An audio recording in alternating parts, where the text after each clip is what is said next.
Ce qu'il faut comprendre avec les réunions de famille, c'est que tout le monde joue un rôle. Chacun interprète le personnage qu'il pense devoir incarner. Et le dîner du réveillon de Noël chez mes parents? C'était toujours la plus grande représentation de l'année. Ce réveillon-là allait devenir un spectacle que je n'oublierai jamais. Imaginez une salle à manger que ma mère avait décorée pendant 3 jours, des lumières scintillantes partout, une décoration style Pinterest, la belle vaisselle. La dinde était parfaitement dorée, le vin coulait à flot, et le fiancé de ma sœur Claire, Marcus, avait amené toute sa famille pour nous rencontrer pour la première fois. Je suis l'aîné de 3 ans, ce qui, dans ma famille, voulait dire que j'étais la version d'essai, celle sur qui ils avaient expérimenté l'éducation avant de réussir avec Claire. Elle, c'est l'enfant prodige, ça l'a toujours été. Plus jolie, plus sociable, plus douée pour dire ce que nos parents voulaient entendre. Moi, j'étais la pragmatique, la discrète, celle qui apparemment comptait moins. Mais voilà ce que personne autour de cette table ne savait, je vivais chez ma grand-mère depuis 8 ans. Pas parce que j'étais fauchée, mais parce que mamie Hélène m'avait demandé d'emménager après la mort de papy. Elle se sentait seule, la maison était trop grande, et honnêtement, je l'aimais. Elle était la seule personne de la famille qui m'avait toujours traitée comme si j'avais de la valeur. Je suis infirmière. Je travaille de nuit à l'hôpital. Je rentrais le matin, je prenais le petit déjeuner avec mamie, je l'aidais pour ce dont elle avait besoin, je dormais quelques heures, puis je repartais travailler. Mes jours de repos, on regardait de vieux films, on jardinait ou on s'asseyait simplement sur le porche pour discuter. Elle avait payé la maison il y a des décennies, une jolie maison de 3 chambres avec un grand jardin, dans un quartier devenu très recherché. Elle m'avait répété plus d'une fois qu'elle voulait que je l'aie quand elle ne serait plus là. C'est toi qui es là, Emma, me disait-elle. C'est toi qui te soucies vraiment de moi. Mais mes parents et Claire? Ils agissaient comme si j'étais une assistée vivant grâce à la générosité de mamie. Comme si j'étais incapable de payer un loyer. Ils n'avaient jamais posé la moindre question sur notre arrangement. Jamais pris la peine de comprendre que je payais les courses, que je m'occupais des réparations, que je gérais toutes les factures sauf la taxe foncière. Ils ignoraient totalement que mamie parlait depuis un moment à son avocate pour me transférer la maison. Elle ne leur avait rien dit. Et franchement, moi non plus. Pourquoi l'aurais-je fait? Ils ne s'intéressaient jamais à ma vie, de toute façon. Alors nous voilà, au dîner du réveillon. Les parents de Marcus, Richard et Patricia, étaient du genre sophistiqué et fortuné. Père banquier d'investissement, mère propriétaire d'une galerie d'art. Ils étaient polis, mais clairement en train de nous évaluer pour savoir si la famille de Claire était, d'un niveau acceptable, pour leur précieux fils. Ma mère était en mode performance totale. Cette voix que les gens prennent quand ils essaient d'avoir l'air plus impressionnants qu'ils ne le sont? Elle l'a utilisée toute la soirée.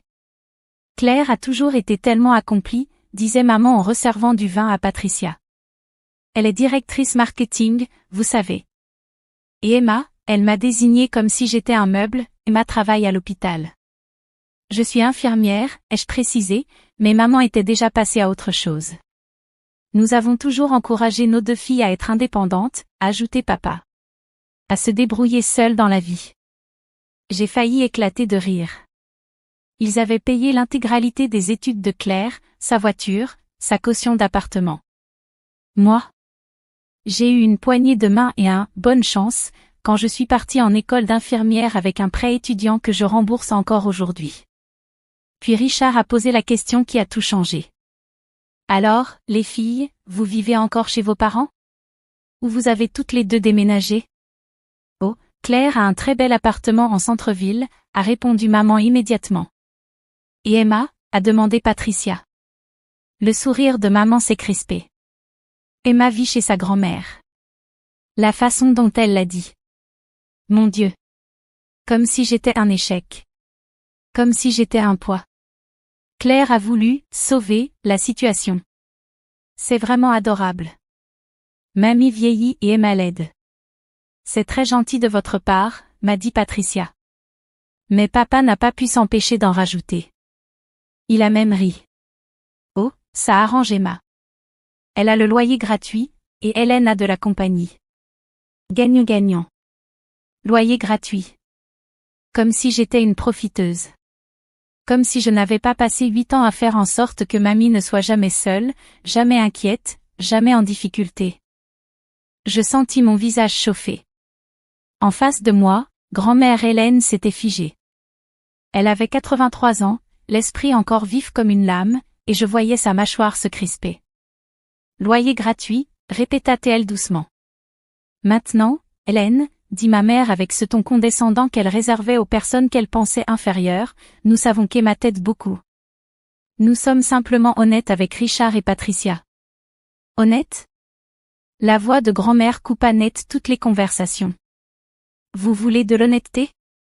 Emma paie tout dans cette maison, sauf la taxe foncière. Elle fait des gardes de 12 heures à l'hôpital, rentre épuisée, et s'assure quand même que j'ai mon petit déjeuner, mes médicaments, et quelqu'un avec qui parler. C'est elle qui a réparé la clôture le mois dernier. C'est elle qui a repeint la cuisine. C'est elle qui me conduit à chaque rendez-vous médical et qui attend des heures avec moi dans les salles d'attente. Le visage de ma mère virait au rouge. Nous savons qu'elle aide, Hélène. Nous disons juste que c'est un arrangement bénéfique pour tout le monde. Contrairement à Claire, qui vit à vos crochets, coupa grand-mère. D'après ce qu'Emma me dit, vous payez encore son assurance voiture. Et son forfait téléphone. Et ne lui avez-vous pas donné de l'argent pour ses vacances au Costa Rica ? Claire pâlit d'un coup. Marcus semblait perdu. Ses parents, eux, devinrent soudain passionnés par leur verre de vin. Ce n'est pas la même chose, balbutia ma mère. Votre préféré, conclut grand-mère. Oui, nous savons tous. Vous l'avez bien montré pendant 35 ans. Mon père tenta de rattraper la situation. Hélène, ce n'est pas juste. Nous aimons nos 2 filles autant. Alors pourquoi, demanda grand-mère, sa voix montant d'un ton, avez-vous dit partout qu'Emma vivait à mes crochets ? Pourquoi la faites-vous passer pour une ratée alors qu'elle a été dévouée du début à la fin ? Alors qu'elle est la seule à venir me voir régulièrement ? Alors que c'est elle qui héritera de ma maison quand je ne serai plus là ? La pièce explosa. Quoi ? hurla presque ma mère. La bouche de Claire s'ouvrit toute grande. Grand-mère, tu n'es pas sérieuse. Je suis tout à fait sérieuse, répondit calmement grand-mère. J'en discute avec mon avocat depuis des mois. La maison revient à Emma. C'est aussi ce que Bernard voulait. Nous avons toujours su que c'était elle qui en prendrait soin. La famille de Marcus avait l'air de vouloir se dissoudre dans l'air. Richard faisait des signaux à Patricia pour partir, mais Patricia, elle, semblait fascinée. Tu ne peux pas simplement donner notre héritage, lança Claire. Oui. Elle avait vraiment dit ça. À haute voix. Au dîner de Noël. Devant sa future belle famille. Les sourcils de grand-mère se levèrent. Ton héritage ? Quand as-tu jamais agi comme si cette maison t'appartenait ? Quand as-tu fait quoi que ce soit pour l'entretenir ? On vient vous rendre visite, protesta ma mère. 2 fois par an, dis-je calmement. Pour Thanksgiving et Noël. Vous restez quelques heures. Vous n'avez jamais proposé d'aider à quoi que ce soit. Parce que tu vis déjà là-bas, explosa Claire. Qu'est-ce qu'on est censé faire ? Peut-être venir plus de 2 fois par an, suggérai-je. Peut-être appeler grand-mère plus d'1 fois par mois ? Peut-être vous soucier d'elle comme d'une personne, et pas seulement comme d'un bien immobilier de grande valeur. Emma, dit mon père avec son ton d'avertissement. Mais c'était fini. 8 ans à être traitée comme une ratée. 8 ans à les entendre vanter Claire pendant que j'étais invisible. Je me levai. Non. Vous voulez parler de vivre au crochet des autres ?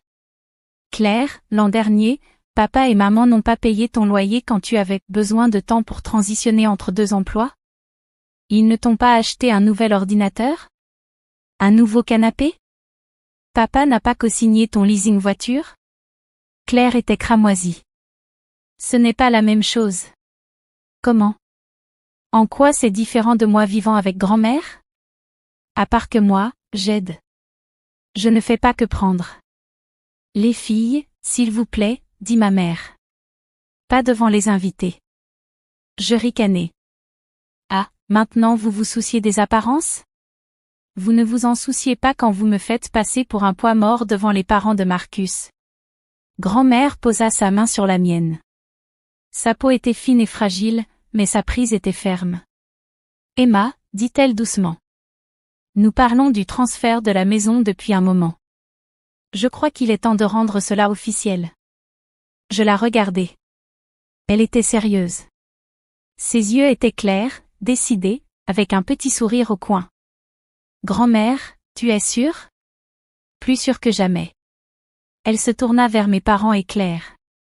Je comptais attendre après les fêtes. Je ne voulais pas causer de drame. Mais je crois que nous avons dépassé ce stade, n'est-ce pas? Ma mère semblait au bord de l'évanouissement. Hélène, tu ne peux pas être sérieuse. Cette propriété vaut plus d'un demi-million, oui, répondit grand-mère.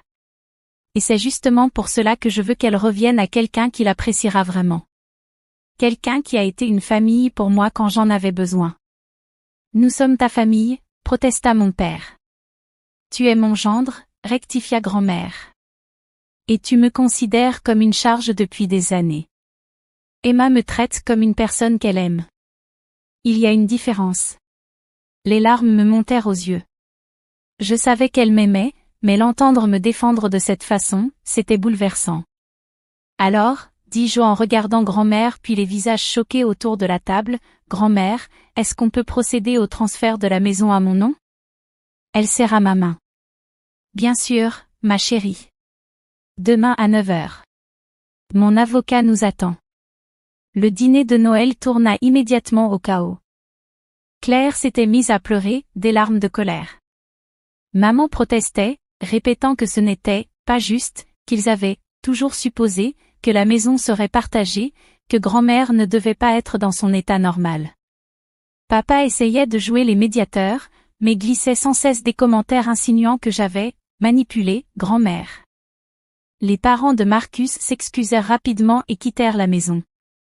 Marcus, lui, semblait partagé entre les suivre et rester avec Claire, qui faisait maintenant une crise complète en hurlant que j'avais volé son héritage. Je n'ai rien volé, dis-je, la voix tremblante mais ferme. J'étais là. J'ai été présente. C'est tout. Tu as toujours été jalouse de moi, sanglota Claire.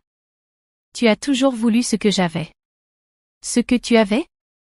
Je la regardais sans comprendre. Claire, je n'ai jamais voulu ta vie. Jamais.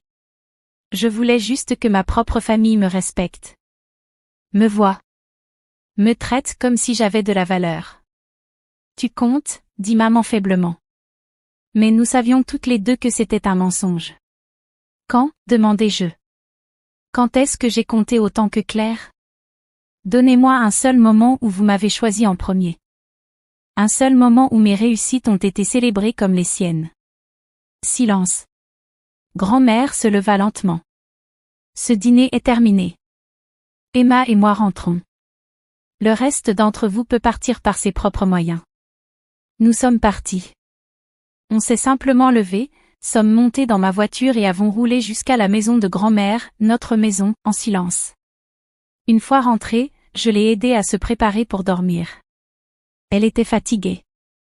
La confrontation l'avait épuisée. Merci, dis-je en l'abordant.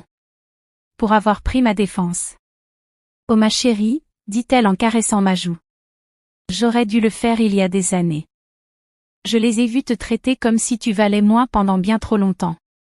Tu as une colonne vertébrale en acier, lui assurai-je. Elle rit doucement. Va dormir, Emma. Demain, on rend tout ça officiel. Demain, cette maison devient la tienne, et personne ne pourra jamais te l'enlever. Le lendemain matin, fidèle à sa parole, nous sommes allés au cabinet de son avocate à 9 heures. C'était le jour de Noël, mais son avocate, Sarah, avait accepté d'ouvrir spécialement pour nous. Il suffisait simplement de signer. Quand nous avons signé les documents, quand Sarah a tout notarié et envoyé le transfert, j'ai senti quelque chose changer en moi. Ce n'était pas une question d'argent. C'était une question d'être enfin choisi. Enfin reconnu comme quelqu'un qui compte. Nous sommes rentrés faire des pancakes, notre tradition de Noël. Juste toutes les deux, sans stress, sans spectacle. Mon téléphone n'arrêtait pas de sonner. Tu devrais probablement répondre, un jour, dit grand-mère. Un jour, oui, répondis-je. Mais pas aujourd'hui. Aujourd'hui, c'est pour nous. Il fallut 3 jours avant que je parle enfin à mes parents. Ils vinrent à la maison, mal à l'aise. Nous pensons que tu nous dois des excuses, commença papa. Je ris franchement.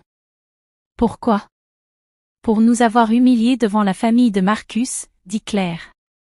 Pour avoir gâché Noël. Pour avoir volé la maison de grand-mère. Je n'ai rien volé. Grand-mère a choisi de me la donner. Parce que j'étais là. Parce que j'ai fait partie de sa vie. Tu l'as manipulée, m'accusa maman. Comment?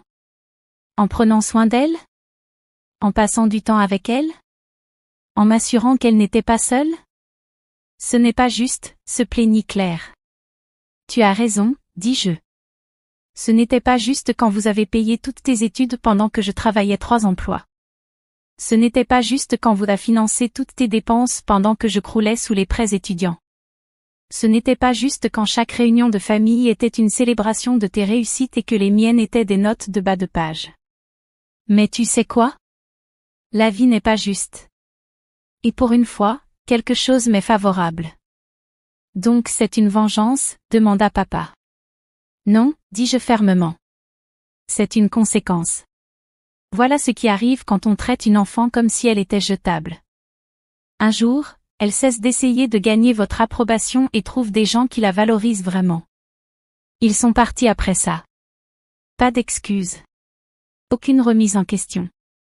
Juste de la colère et de l'orgueil blessé. Claire ne m'a plus parlé pendant des mois. Mes parents ont même envoyé une lettre de leur avocat pour contester le transfert, mais ça n'a mené nulle part. Grand-mère était parfaitement lucide, et il n'y avait rien à faire. Grand-mère a vécu encore 3 ans après ce Noël-là. 3 années merveilleuses, sans le stress de ma famille. Nous avons planté un potager. Adopté un chat. Organisé des soirées cinéma chaque semaine pour ses amis du centre des seniors. Elle est morte paisiblement dans son sommeil un mardi matin. Je l'ai trouvée en rentrant de mon service, calmement, comme si elle rêvait encore. Je vis toujours dans la maison. Cela fait 5 ans depuis ce fameux dîner de Noël. J'ai rénové la cuisine, refait les salles de bain, transformé la chambre de grand-mère en bibliothèque, elle aurait adoré ça. Claire s'est finalement mariée. Je n'ai pas été invitée. Ça m'a moins blessée que je l'aurais cru. Mes parents et moi avons une relation distante maintenant. On s'envoie des cartes pour les fêtes. Ils ne viennent pas. Je n'invite pas. C'est civil, mais froid, et honnêtement? Ça me va. La maison qui avait provoqué tant de drames? Elle m'a offert quelque chose de bien plus précieux que de l'argent.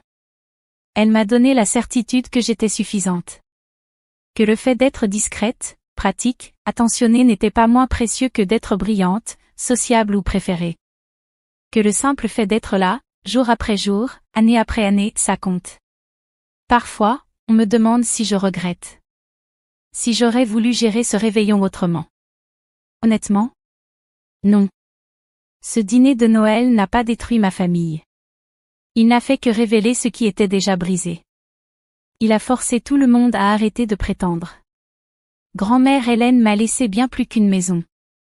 Elle m'a laissé la preuve que je valais la peine d'être choisie en premier. Que ma loyauté, mon amour et ma constance avaient de la valeur. Que je n'étais pas la fille consolation. J'étais quelqu'un qui comptait pour au moins une personne importante. Et au fond, n'est-ce pas ce que nous voulons tous? Compter pour quelqu'un? Être vu, apprécié, choisi? Je l'ai trouvé. Pas dans la famille où je suis née, mais dans celle qui m'a reconnue. La maison n'est que du bois, de la brique et un très beau jardin. Mais ce qu'elle représente? C'est tout.